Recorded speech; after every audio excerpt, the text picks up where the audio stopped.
All Yeah, right. well, I'm tired of working from home at the Oh, upper yep. chair, so Here we I go, wanted to baby. say something. We're on. We're live. We're live here with Andy and Coach Shultz and Dell. We're Coach Jonathan Shultz from Lancaster Country Day. We got a lot of interesting questions because you represent, quote unquote, the small school. So we'll get into that a little bit later. But tell us a little bit about yourself. I know a lot of our coaches, people kind of know. I know with you, not a lot of people know because, let's face it, Lancaster Country Day has only been in our league for 2 years. So go ahead, Coach. You're on, buddy. Right. Yeah, I got the well, first of all, thanks for having me. I really do appreciate you reaching out, and I'm happy to do this. I think it's really important. The stuff that you guys do has been great for our league. So I've been at Country Day for 2 years. This is my first 2 years as a varsity head coach. My background, I got into coaching. I think it's kind of an interesting background. I've been around a lot of really good coaches in my life. I grew up in the Henfield system under Warren Goodling. And so I really learned a lot about what culture was, what it was, it's Henfield basketball. It had meaning to it. It was, you strive to meet those expectations. You went to Black Knight basketball camp in the summertime. You went to all the games, at the camps. The high school players would play with you as a kid. So, Warren really kind of instilled what culture was like. I actually transferred going into my junior year. I left Henfield. I went to Lancaster Catholic, and there I played for Danny Walk. And that was his first year at Lancaster Catholic, was my year there. And I played with Joe Clazis and Marcus Jefferson and all these guys, and Wee Sanchez from Lebanon Catholic. And, Danny, I really felt he valued his players, not just as players, but as people. He knew you, he knew your parents, he knew your girlfriends, he knew what your grades were in classes. He'd have you over to his house. One teammate and I painted his living room one summer. So, he really valued who you were. I did a little bit of coaching, after I went to college. I didn't play basketball. I wasn't, that great a player or anything like that. I went after college, some interest in some coaching, and I started coaching CYO with Freddie Ramos, who's now the McCaskey coach. And the guy just has passion. He has energy. The same thing he has now, he had 20 years ago when we were coaching together over at Resurrection. And then I was able to coach under Brad Herr. And this guy is the most prepared, ready coach in the league in terms of scouting reports, practice plans to the minute, the film sessions, the breakdowns that he does.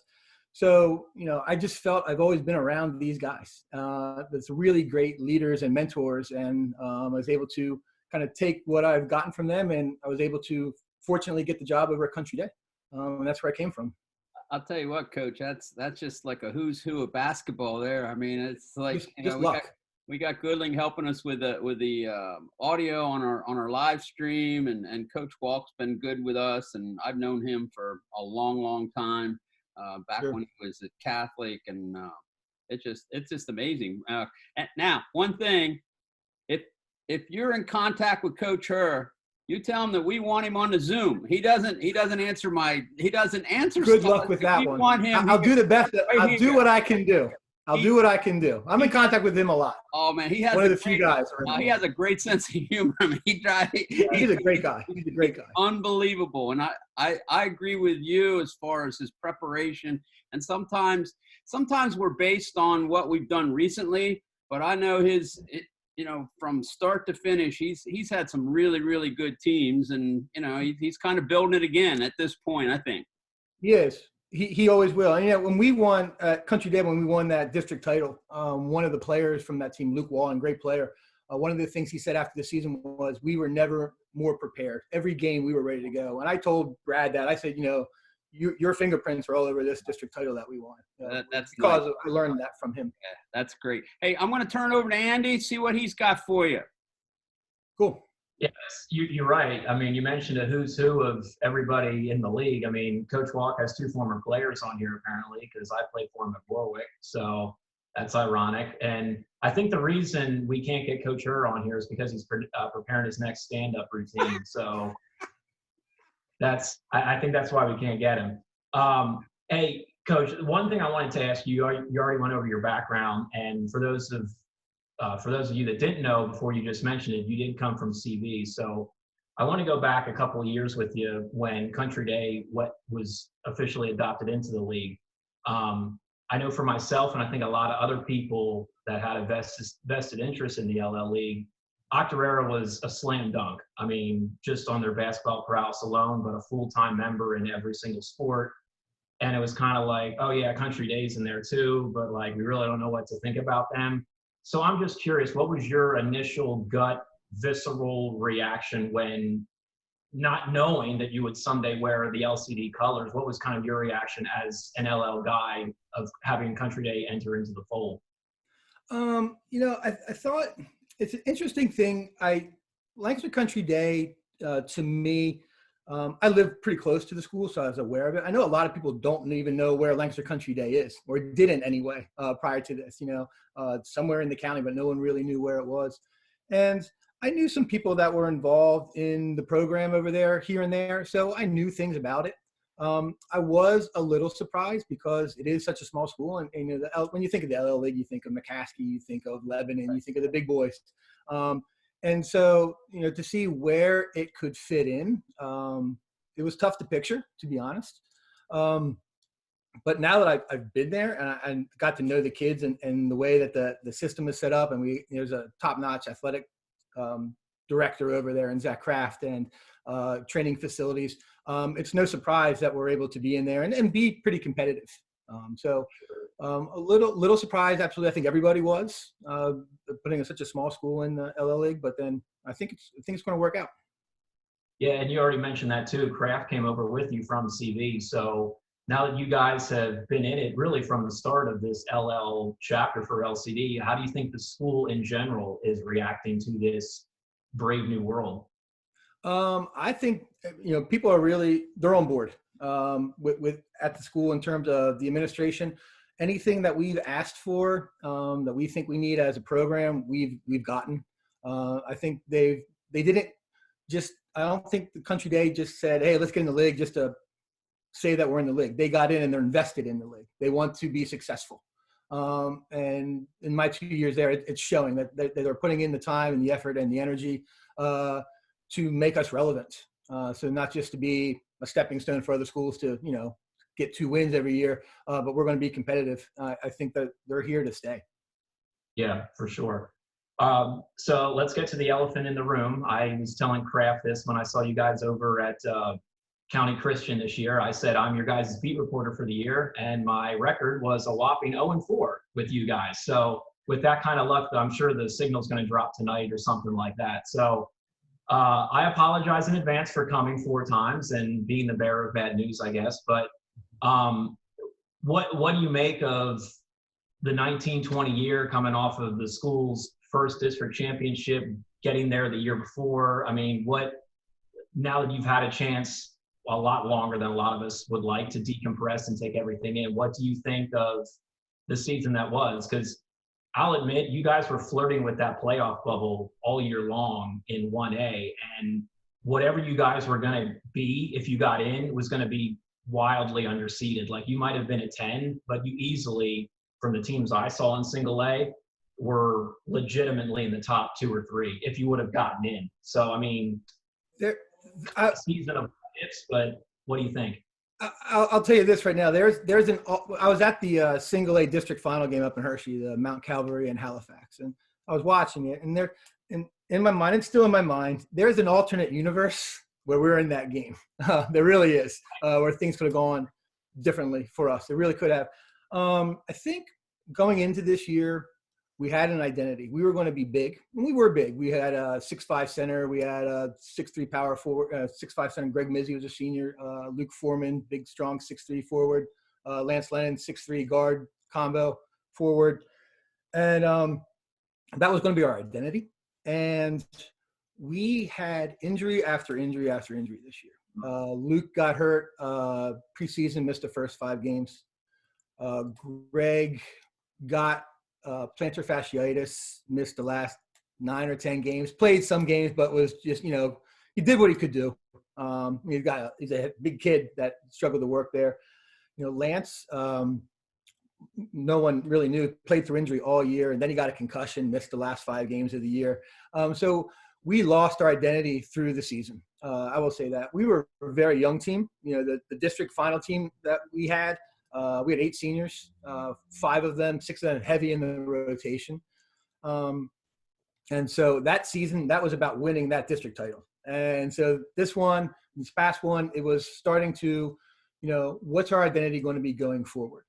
And so one of the things that we got out of this season, I think, is we were very young, and we went through a lot of different types of offensive. We went through a lot of different types of defenses.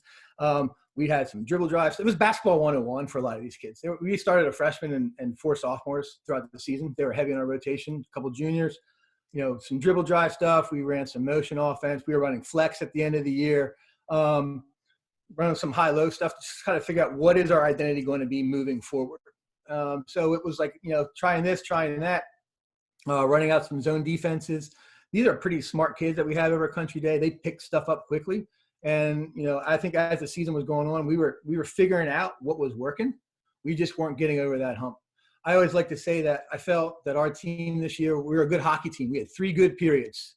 But in basketball, there's 4. And somewhere in there, either it's the first or the third or the second or the fourth quarter, somewhere the wheels fell off a little bit for us. And we struggled to kind of put together 4 good quarters this year. But we were young. Yeah. Hey, Andy, can I hop in? I got a coaching question. I got to hit the coach with a coaching question here. As you coached, you had the team that won the districts, and you're pretty competitive for that district, for the crown, the Section 5 crown the year before. So, take me through the highs and lows of coaching. Like, a lot of people, they see what's going on, but they don't see the rip and tear of what's going on inside of you guys to deal with, okay, this is going good or this is going bad. How do you stay focused or try to stay even, or maybe you don't? Maybe you just got that roller coaster with the kids. I think I'm a pretty even keel guy, to be honest. The year that, the 18-19 year of the district title, we won 20 games, won a lot of games. I think the one that hurt was we went up to Columbia to play the second time. We beat them the first time at our place. And it was basically, we knew in Columbia, whoever won that was going to get the second seed in the league playoffs. Mm-hmm. And it was a tough game. It was back and forth. And we didn't come out on top on that one. I think we lost by 5 or something like that. It was a real close game. And we had a game the next day. The next afternoon, we played Liz Christian. And our guys were dejected in that locker room after that Columbia game. No doubt about it. We wanted to win that one. And that whole night, that night I hardly slept. I watched the film, and it was just, are we going to bounce back from this? It was like kind of the first thing, like first real test. We didn't get it done. And I think we won the next game by 42 points. And these guys were ready to rock and roll on Saturday morning.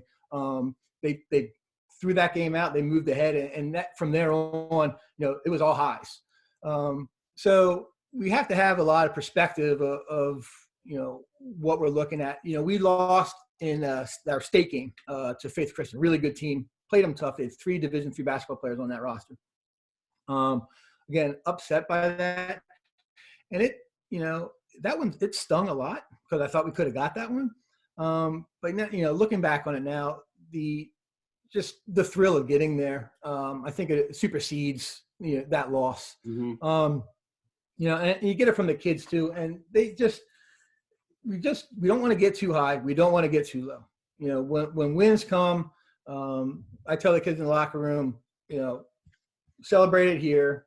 Get a shower, leave it here. We got to move on tomorrow. Same thing with a loss. Just leave it here because we've got to come back the next day. We've, in this past season, I think we were a little too emotional. We were young and we were immature in that way. We got better with it, but it's the emotions are, to rein them in. But I'm a pretty even keel guy, I think, when it comes to some of this stuff. Nice. Okay, thanks. I mean, I know. Andy comes from a player's point of view a little bit, and I come from a coach's point of view, and it's like sometimes it just rips you up, and you just kind of shared what happened in a rough loss, and it's kind of good to get back and bounce and let those kids get after it again the next day. Yeah. That's it. I think so. And, and again, having perspective, and you're going to lose there are going to be games where you play great and you're going to lose. And you're going to have some games where you don't play very well and somehow you won it. So just recognizing that as well, I think is really important. We get in those locker rooms after some tough losses. I'm not going to be too hard on them. I'll be harder on them after some wins than I will be after some losses. And I think that's important too. All right. I turn it back to Andy. I'm sorry, Andy. I hop in. Sometimes I can't help myself. You're good. You're good. Hey, Section 5. A lot of people, when they hear that, like you said, you're not the big boys. You're not McCaskey. You're not Township, Crest, Warwick, any of those schools. But for my money, Section 5 is going to be a heck of a lot of fun next year because everybody brings back at least one thoroughbred on every single team. Now, obviously, we don't have one team in Section 5 as of 24 hours ago, which we'll get into later. But I mean, there's some dudes on these teams, and yours included, that could start for section teams that are way higher than Section 5. And I'm not just saying that. I mean, what's your take on that? I mean, there's some dudes in Section 5 this year. No, I agree with you 100%. When we had our end of the season banquet, one of the last things I said is, this was when Lebanon Catholic was still in the league. I said there are 6 teams in our section, and 5 teams in Section 5 are bringing back 4 starters next year. There are players in Section 5, up and down. You could put together a Section 5 All-Star team that would rival, that would play with any other Section All-Star team, I believe. I think we have some really good point guards in our league. Columbia and Kerry Glover is as good as it gets. Yeah. We played them at our place. Dell, you were there. You guys filmed that one. He took that game over in the third quarter. A couple times when we could have maybe made a run. Devin Collier is an outstanding player down at Pequot Valley. We wanted to get in that district final. We played in the last game of the year, and I thought we did a pretty good job with him, but push came to shove. There he was, finishing off the game with the foul line, and that was the end of our season. Columbia's got kids. Anvil's loses some guys, I think, this year, but they had a pretty good JV team. They got some guys coming up. We're stacked. I think Section 5 is going to be very interesting to see where we come out. Lancaster, they had the best leading scorer in the league in Cole Fisher. They had a super freshman last year in Camden Hurst. And I think we got some guys that can play too. I think Lance Lennon is one of the more underrated, undervalued guys in the league. Inside, outside, he can do it all, and he is such a good defender. He's long and quick and athletic. And we had a guy named Grant Landis, who was a sophomore last year. He really put the ball in the hoop. He had 48 threes last year, but I looked, he won through the stats. I think he was 8th in the league in threes. But I went through the stats. That was only 51% of his points. So he was able to score. He got to the foul line. He gets in the paint. So the only guys that had more threes than him, that scored inside the paint as much as he did, was Seth Beers, it was Ethan Hine, and it was Bohannon up at Elko.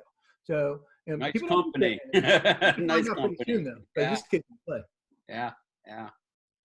Hey, one other thing real quick.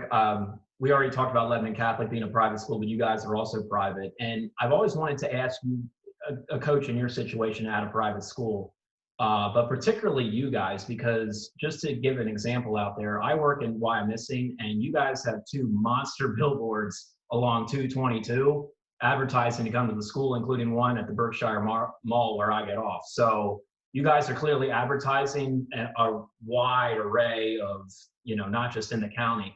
So what I've always wanted to know is, how much do you try and use your guys' school and your facilities as kind of like the meeting place to do things? Because, I mean, let's be honest, it's not as easy for your guys to text each other and say, hey, at 2 o'clock, we're playing at Main Street Park, because that might mean Main Street in New Holland or Millersville or Ephrata. I mean, how do you guys go about that as your school being the central place for meeting up and doing what you want to do? Yeah, I mean, that's we do use our school. That's where we like to do things. It is interesting. There's Country Day. I did not know this until I got in there. There's a lot of kids from Berks County that go to Lancaster Country Day. I think Berks does not have a non-denominational private school. So people that want to send their kids to a private school, but not a religious institution, then send them to Lancaster Country Day. So I think that's why you see all those billboards up there. We have a bunch of kids on our team from Reading, from Berks County, 6 or 7 of them actually. But we play at Country Day. We make sure that we have a pretty clear schedule of what it is that we want to do. But it is tough. There's no doubt about it. We struggle to get, being a small school, we only have, as a single A school, I think we have 82 eligible boys. That's all we have. 9th through 12th. We got a lot of kids that play multiple sports. We have kids that have jobs, as every school does. But it's hard for us to get 5-on-5, just Country Day kids, to not only get enough of them and then to all get them together, throughout the summer. So open gyms, when we had them, when school was in session, when we had them, they would be right after school. And that was the best option that we had, especially for Berks County kids that don't drive, because there's a 5 o'clock bus or a 5:15 bus. They got to get out of here. So if we do anything, it's got to be right after school for the most part. During the season, we have practice in the evenings, but kids stick around. They might walk over to Wendy's or, sit around and do their homework. And then, so they're there from 7:30 in the morning till 7:30 at night. So it's a long day for a lot of these kids. Yeah. You got anything, boss? I got one more for him, but if you want to jump in, go for it. Go ahead and hit him. I got a couple, but he's hitting on most of my talk. So it's all good. The only thing, kind of to follow on you, is that the challenges of coaching at a small school. I mean, it's got to be different as far as program. You got different kids coming in, and I know for a fact, some of your kids go on these travel things. How do you deal with that? Part of the deal. I mean, I knew that going into this, so, one of the things that Country Day offers kids a lot of opportunities for travel, for trips. And, I have a pretty good perspective of, we're not going to have a lot of NBA players. And so we're going to have a lot more scientists and doctors than we're going to have basketball players. So if they're going on trips and they're doing these things for, what's best for them in the long run, I'm in total support of that. Nice. We had, our big guy I talked about, Greg Mizzi, he missed 5 games this year down the stretch because he was on a Model UN trip that went over to the Netherlands. Never blinked twice. That's what you're there for. That's what you're doing. Yeah. So I don't have a problem with that. But it is tricky with the program because, elementary school, we don't have an in-house youth league. We don't have enough kids for it. We could probably put together a team and try to find some other schools to play. So, when kids are in elementary school, they play for a team with the district that they live, or CYO. Right. Middle school, we made the decision to not be PIAA in middle school. So because 6th graders in PIAA can't play middle school basketball. Right. Yep. So by not being PIAA, that gives us the opportunity to have 6th, 7th, and 8th graders play middle. We want as many kids with LCDS across their chest. Right. So that gets us 6th graders, yeah, and that gets us 2 teams. We have like a team with 8th graders and 7th graders, and then 7th graders and 6th graders. Sure. We have to sacrifice. We don't have a freshman team. We just don't have the numbers to sustain a freshman team and a JV team. Yeah. So if you're a freshman, you're playing JV. And the jump from small school, middle school basketball, whereas they're basically playing a lot of the small Christian schools, to then playing at Columbia on a Friday night. Right. That's a big jump for a lot of kids. So I think we have a really nice coaching staff that, we're emphasizing the fundamentals, be patient with these kids. It's a learning process the whole way through, because we're kind of behind the whole way. And then when we get to the varsity level, we got to be ready to go. All right, go ahead, Andy. All right. One thing I've asked everybody we've had on here, because there's no wrong answers and we're all going through this together. We're all locked in. I mean, what do you think this new normal that we're entering into, whenever we do, looks like? And that you can hit that from an education, a sports, a general thing. I said last week, I think handshakes are a thing in the past. I was thinking of this today. We'll probably never hear someone cough and think the same way of them again, just because of all the scar tissue from this is. But I mean, we're all in this. So I mean, what do you think when you see all this stuff, hear all this stuff? I mean, what's your opinion on life, really, once we come out of this? Well, I'm a teacher. I teach Wheatland Middle School in the school district of Lancaster, 8th grade teacher. So this has been pretty stressful. I know a lot of our kids really value being at school, and it's important for them. And to not be there, it hurts. It hurts me, and I know it hurts them. But when it comes to basketball and sports, I think the key is, what are schools going to look like in the fall? I'm reading some of the stuff that our Secretary of Education is coming out with today about staggered start times, or kids going maybe one day, they're off the next, going the next. So, I don't know how athletics fits into that. I don't know, when do you practice? If you're going to school, if you're staggering start times, kids go to school in the morning, they go home, they come back for practice. I don't know. What happens if we have another rise in this? Is football going to start on time? Are we going to push football back 6 weeks, 8 weeks? Does that affect the basketball season? So there's just so many moving parts with this. I don't even know where to go. It's just, we'll get back to normal at some point. I don't think it's going to be particularly soon, but I'm hoping for the best. Prepare for everything, but hope for the best. That's cool. Hey, we got two more things. Things. One Well, from us, and then one from Coach. Yeah. So let me segue with what you're going to talk about, and let me see if we can zoom in on this.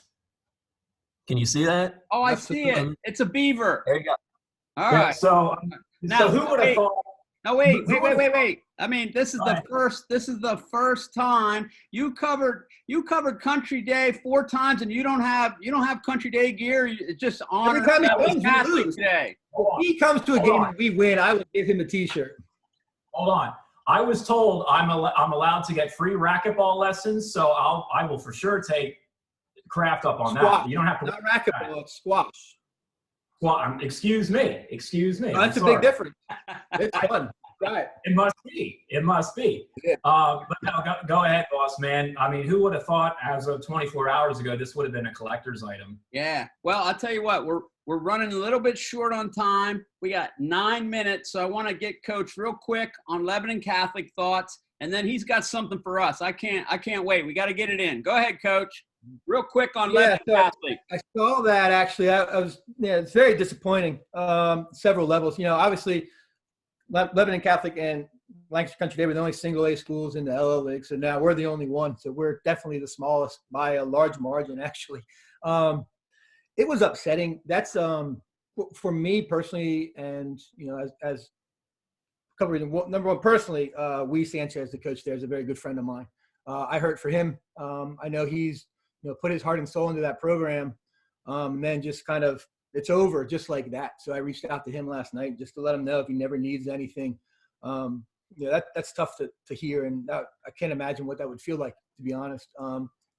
But it's just it's such a cool place to play and watch a basketball game. It just feels like you're going back 50 years when you walk into that gym. Yep. It's the bleachers on one side like at our school, but then they have the stage behind you. And then I loved how they set it up so like all the elementary kids would sit on the stage like behind the opposing bench and just kind of yell and stomp their feet. It was just such a cool little thing. And they had a small band playing halftime, and then they score. They always hit the drums. To me, that's high school basketball. That's just, and it's gone, and that really stinks. I hope that all those players and the staff and everyone involved are able to land on their feet here, because that would be difficult to deal with. I went to a Catholic school and to Lancaster Catholic, and I can't imagine if that would have happened my junior year, my sophomore year. I had friends that lived in, I lived in Hempfield and Manheim Township, and lived in Columbia and Solanco, and all of a sudden you're gone, going to different schools. And I just, that's a lot to process, especially with all that's going on in the world right now. And then to just kind of have your own community just kind of be taken out from under your feet. So I wish them the best. It's very sad. I love that you're wearing that shirt. It's a loss. It really is a loss. All right, let's hit the trivia. I'm excited about this. Maybe I can win a Country Day T-shirt. I mean, I don't have any of this gear. Andy got all the gear. Dell got none of the gear, but he's got a lot of LO Hoops gear. I'll tell you that. All right, There maybe you we'll go. trade. We'll trade. Go ahead, Coach. All right, so I got 3 questions for you guys. All right. Okay. First one's going to be Go ahead. first one's pretty easy. I think they get a little harder as we go. Okay. All right. So, of the 6 primary and secondary colors, which one is not represented by any LL League team's color scheme? We went over this. I got one. Go ahead. Only one. Orange. Correct. All right. I was No LL League team has orange in the uniform. okay. Your teams, there's like York. 6 I schools. think of York when I think of orange and Northeastern. Yeah. York County. All right, you got one. All right. All right, let me get harder now. Andy's 1, Dell's nothing. All right, now next one. There are 4 LL schools that have a nickname that is not used by any other school in the entire country. Oh, geez. Oh, man. I'm thinking Indians, Braves. Am I on the right Now, track? that's everywhere, right? Indians and Braves are everywhere. Oh, okay. I'm sorry. So, but they're used by an LL team, and no other school in the entire nation uses this nickname. There's 4 schools. Tornado. Indy has 2. Who? Tornado. Red Tornado. Yeah. That's Yeah. one. Okay. All right. What about Mount Carmel? Blue Streaks. No, Well, yeah, that's Damn. another one. Oh, no, man. not Blue Streaks. There's another Blue Streaks. Good Lord. Little Dutchman. They're technically the Dutchmen now. What? When they change their name? From what I read, The Little Dutchman. the article I read, they are the Dutchmen, and on their website, they're the Dutchmen. All right. Jeez. Yeah, Andy. Help. Anyone Comments? else? No, it can't be the comments because I know there's another comment. No. Right. Ay. Pioneers? No. No. No. No. Tide? No, that's not right. No. Good Lord. Little Lions? That's not right. You don't have little lions. Oh, Andy, we're getting smoked here. This is great. This is a fake question. We would know this. This is fake. This isn't Buckskins. real. Buckskins. Buckskins. All right. Okay. All right. Golden Mules. There are no other Golden Mules. Golden Mule. All right. And the Cedars. Oh, Lebanon Cedars, of course. There's no Cedars. There's on a Max Preps article about nicknames. So I went Oh, through man. Pennsylvania. All The right. one's not. That's pretty All right, good, one more man. question. All right. This is a good. Dell, you should get this one. There are 2 LL teams that have won a Section 1, a Section 2, and a Section 3 championship since 1973 when the league started. Dang, man. Have you been looking on our website, on our archives? I mean, that's pretty good. I think I know. I'm going to give Andy a shot, though. I don't have. You should know that. I think I know. That's All right. that's too old. Go ahead. How about Columbia? No, Oh. never Section 1. Oh. Warwick. I was thinking Warwick, but I don't know if they were in Section 3. Nope, no Section 3. Oh, golly day. Lebanon. The Cedars won. 1, Lebanon. Oh, Cedars were? Lebanon won 5 Section 1 titles, 6 Section 2, and 3 Section 3. Oh, I should know. I coached against them in Section 3. They kicked the tar out of us. Yeah. They had the kid that went to the Valley. He was really good. Lefty. Oh, he was awesome. All right. So Cedars. One more. Good Lord. Calico. Section 3. Calico. Eagles. The other one. Yeah. 77, 78, 79, they won Section 1. Well, I'll throw it back at you. We got 3 minutes. But All right. back in the day, like way back in the day in 72 and 73, the small schools were Section 1 and the big schools were Section 2. I didn't know that. That's Oh, interesting. yeah. The small schools were Section 1, and that had something to do with Columbia and then one. I mean, it was, and then they flipped over a couple years later on, and then we went to 3 sections, then we went to 4 sections, then we went back to 3 sections. Now we're back to 5 sections, and I don't know what all this stuff going on. We'll be expanding anytime soon in the LL. Well, I'll tell you what, with the way it is now without Lebanon Catholic, we only had Section 5, we had 8 league games. Oh We had yeah, to get 14 non-league games to get got it. to be rough now. I mean, that's gotta. We're struggling to find enough games to begin with, and now we got to find 2 more, man. It's rough. Hey, we got 1 minute left. Thank you. It's been so great. much. I love the trivia. I can't believe it's like I'm so bummed out. It's like we got to use those in a column or something like that. You know, we'll cut it and then we won't give the answer. It's like, all right, here's our trivia for today, and we'll put your video up. That'd be nice. We'll do that. There You got to take care of Andy for a shirt next year. Yeah, exactly. I got more questions to answer than him, so I need my shirt to add to the wardrobe. So, all right, I'll see what I can do too. thank you, All man. right. We're out of time. Thanks. All right, thanks a lot. Thanks, Coach. Thanks a lot.